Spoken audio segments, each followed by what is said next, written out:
Hey guys, it's Alex from 7th Hour Films, back again with Merlin.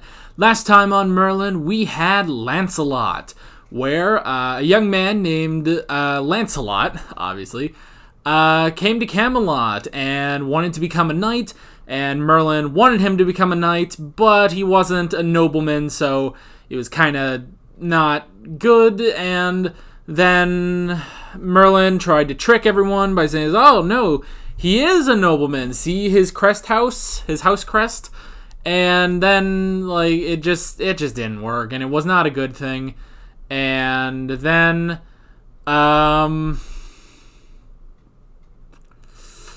some stuff happened. There was a griffin, and at the end, Lancelot left, basically. That's pretty much the gist of it.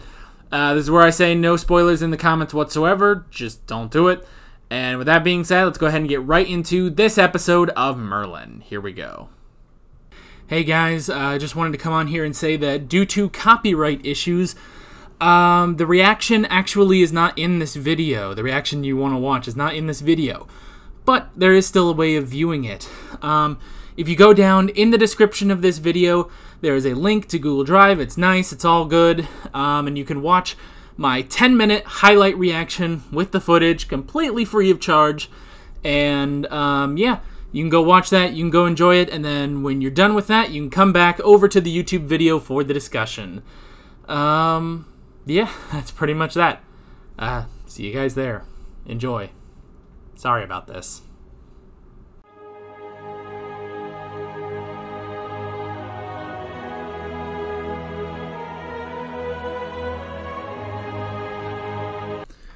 Alright, a good little episode, I will say. Maybe not my favorite one, and especially, just immediately, this guy is like the worst villain on the show. I hate plot lines like that, where you turn on one of the characters for some stupid reason, you know? Ugh. But it makes it all the more satisfying. I don't know what is up with my eye. I keep rubbing it today. Sorry. But I will say, it does make it all the more satisfying when you finally beat that villain. Well, beat? Also, as in, Merlin just murdered that dude. Has he... Oh, God, I'm trying to remember if we've killed anyone else. He did kill the witch, I will say. But that was more of a, he stopped the witch, and then she just kind of died from it. I don't know if I would necessarily call that a straight murder. Like, because this was a straight up murder. Like, he took that axe, threw it right back at him. Which, hey, that's cool. You know, that's interesting. I like that. But, I mean, okay, so we had the witch, Knight Valiant, who didn't die, I don't think. Or maybe Arthur killed him. Then we had the clay creature. I don't think that counts. And then Nimue, technically. And then the griffin, which was Lancelot. And then now we have Edwin. So I guess technically he killed the witch in episode 1, but this one felt like a tried and true Merlin just effing killed this guy, and I love it. Which probably is bad, but yeah, it's like that was crazy. It's like, well, okay, especially because this is, I don't want to say this is a kid show. This is more of a family show, and there is a difference. You know, this is a family show, not necessarily a kid show. But I do find it interesting that on a lot of these British family or kind of kids shows, there is murder afoot.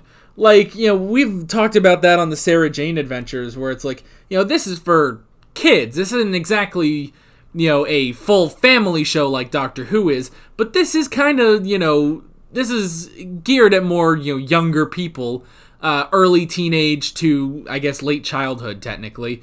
And every so often, Sarah Jane just murders a dude. Like the Slitheen or something. It's like, Sarah Jane just straight up, like, murders a bitch. Like, and it's amazing. So, yeah. Like, basically, Merlin cut a bitch is what I'm saying. And I love it. Oh. All right, I didn't write too many notes on this one because overall, this episode, like, again, it was good, but there's not a whole lot I can really talk about, I don't think. But still got some notes, so we'll go ahead and go over those.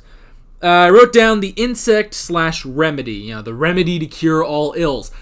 Total bullshit. He had no remedy.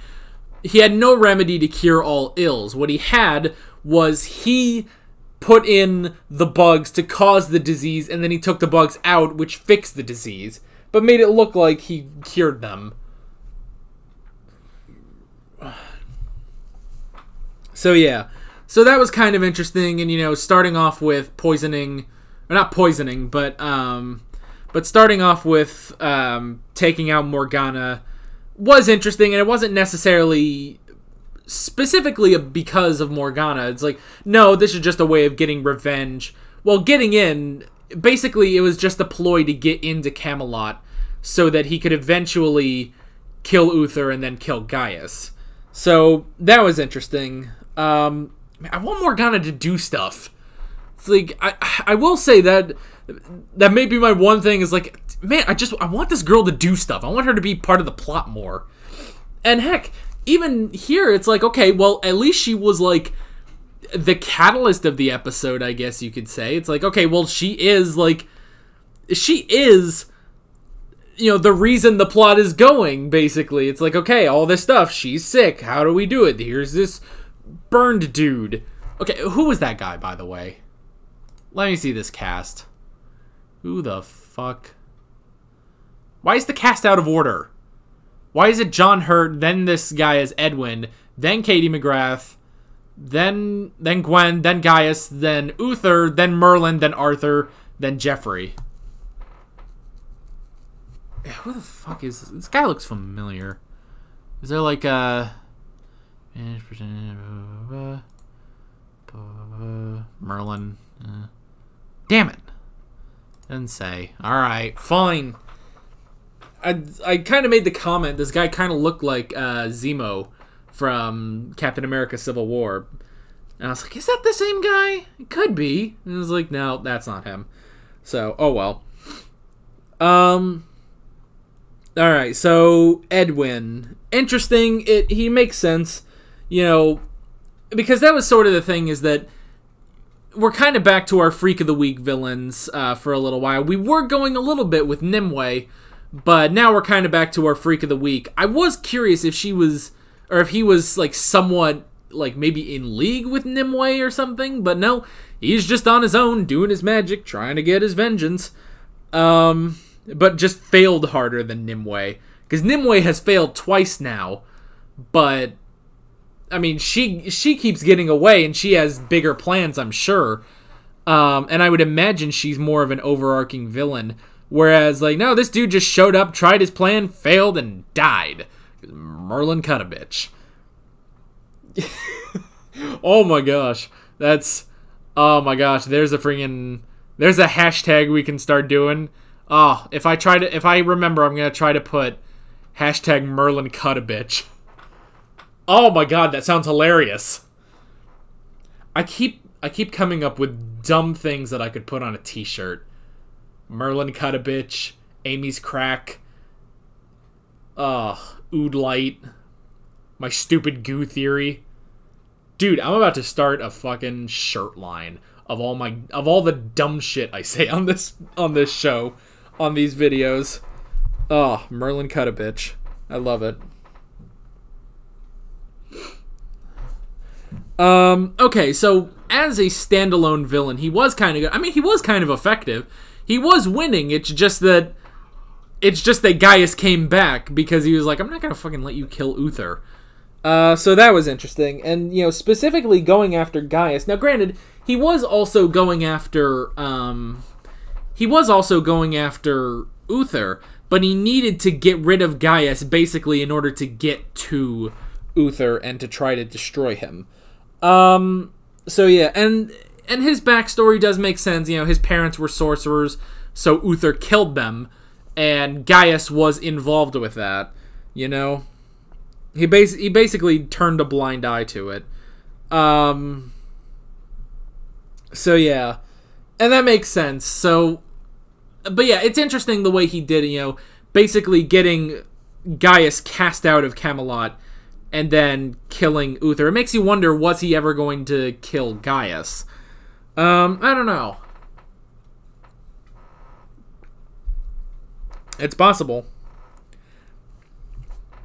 Excuse me.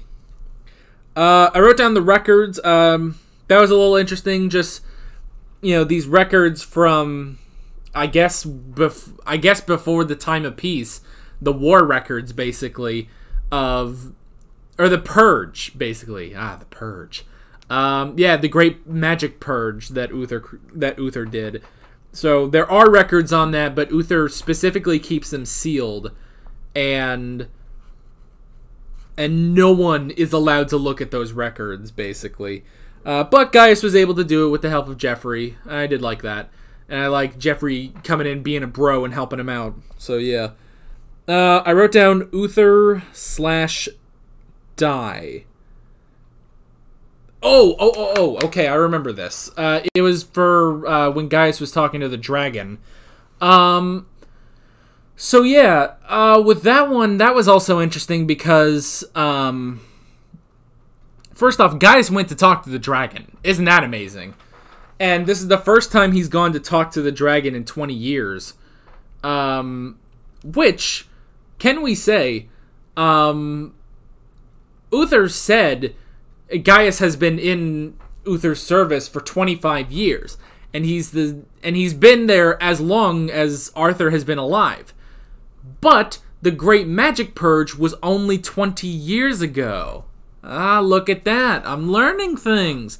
So Arthur is 25, and he was 5 years old when the Great Purge happened. So, maybe some Nimue theories about maybe Nimue is the mother. We'll see. I don't know. Yeah, so that's interesting. But in 20 years, Gaius has never gone to talk to the dragon. The dragon is sassy as fuck towards Gaius. Which I would imagine he'd be sassy as fuck towards Uther, too. Maybe even sassier. And it makes sense. This Gaius is part of the reason he's imprisoned, And I love, because we've only seen the dragon interact with Merlin, and that was a while ago. We only saw him twice, really.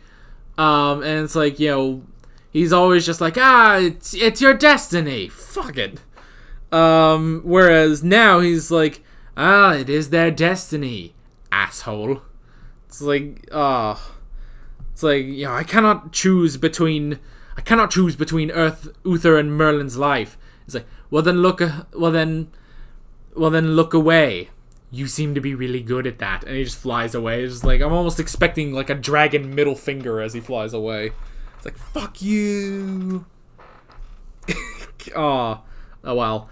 I was about to say, what if we could get John Hurt to do that? But sadly, I do believe John Hurt is dead. God rest his soul. I don't know why I did that. I'm not Catholic, or I don't even know if I did that right. I just kind of did that. But yeah, R.I.P. John Hurt. Pretty sure he's dead. Yeah, I'm pretty sure he's dead. So, yeah. What else did I have? So now Gaius does know about Merlin and Arthur's destiny, which is very interesting, actually. And it's basically like the only way for them to start their destinies, really, for the two of them to basically unite the lands of Albion, Uther does need to die. So at some point, I guess that has to happen in the show. That sucks. I do kind of like Uther. Even though it's like every decision he makes, I hate, but at the same time, you understand why he's doing it, which is good. He's never, like, everything he does sucks, but you understand. You totally get why he does the stuff he does. So yeah, but Uther has to die before their destinies can truly begin. And, basically for Gaius, it's like, well, I'm not gonna let him die now, basically. So yeah. Then yeah, I wrote down Gaius and the Dragon, which was interesting. And I guess the last thing I really wrote down was Merlin versus Edwin. Yeah, I mean for a little while, Merlin hasn't really been taking on the bad guys. Like, okay, he has. Well, okay, maybe that's not necessarily true. He has pretty much helped each one, but this is the first time where it's like, no, there's no Arthur involved. There's no one. It's like, no, Merlin went in and saved the day by himself, basically. And then he went and saved Uther, which was also cool. You know? It's like first off, he saved Gaius by killing Edwin. Merlin cut a bitch. And then he went in and used his magic to save Uther, which was incredible, you know? And yeah, it is interesting too, because it's like, yeah, Merlin saved the day. This time, Merlin fully saved the day. There was no one else that was involved in that. No, Merlin did this on his own. Which, yes, he did in episode 1, but let's face it. Episode 2, he helped save the day with Arthur, who then, you know, and Morgana with the assist, I remember that. And then they took down Knight Valiant. Or episode 3, Merlin helped Arthur take down the clay monster. And then episode 4, Merlin didn't do jack shit because he was unconscious that whole time. It was Arthur and the gang that really did it all. And then last episode, it was Merlin helping Lancelot. Man, I miss Lancelot already. But yeah, no, this time it was just Merlin. It was just Merlin this time. Merlin cut a bitch, and then Merlin got that fucking bug out of Uther's head. So yeah. So now Uther is good. Uther's good. Morgana's good. Morgana's still beautiful. And it's all good. It's all good. And Uther's voice is fucking amazing. Like, I don't know why. Maybe he was going deeper in that last scene, but damn, that was an awesome voice. So yeah. So we saved Uther with his awesome voice, and we saved Morgana and how beautiful she is. Yeah. Job well done. Good job, team. Alright. That's all I got for the episode. Bit of a short discussion, I'm pretty sure. But yeah. Good episode. Curious to see where we go next time. So, with all that being said, I'm Alex from 7th Hour Films, and I will see you guys next time. Take care.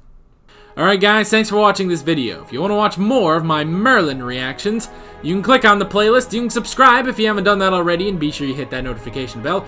You can support me on Patreon and follow me on social media, links below in the description.